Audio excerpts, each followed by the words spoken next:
Clément vient tout juste de fêter ses 30 ans et risque de passer les 30 prochaines années de sa vie en prison. Il ne faut rien regretter, il ne faut rien oublier, il faut dire ce que vous avez sur le cœur depuis l'origine.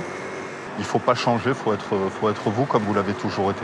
Dans quelques minutes, devant la cour d'assises du Gard à Nîmes, il va répondre du meurtre commis il y a 7 ans sur le compagnon de sa mère. Depuis le drame, mère et fils ne se parlent plus. Ils ne se sont pas vus depuis 7 ans et n'ont pas un regard l'un pour l'autre.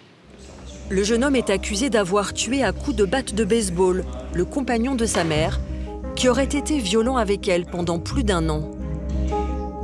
A-t-il vraiment voulu le tuer ou simplement l'intimider?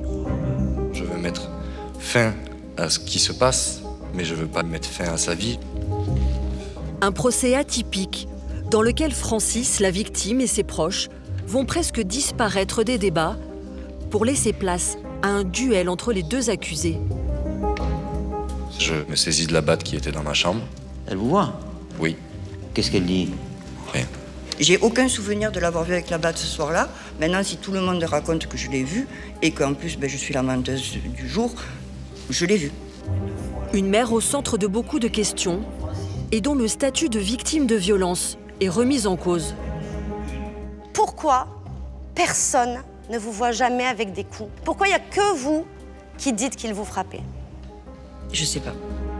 S'agit-il d'une mère manipulatrice qui aurait par son emprise poussé son fils à commettre un tel crime? Rien ne nous empêchera de penser qu'elle s'est servie de son fils comme d'une arme pour commettre ce crime odieux.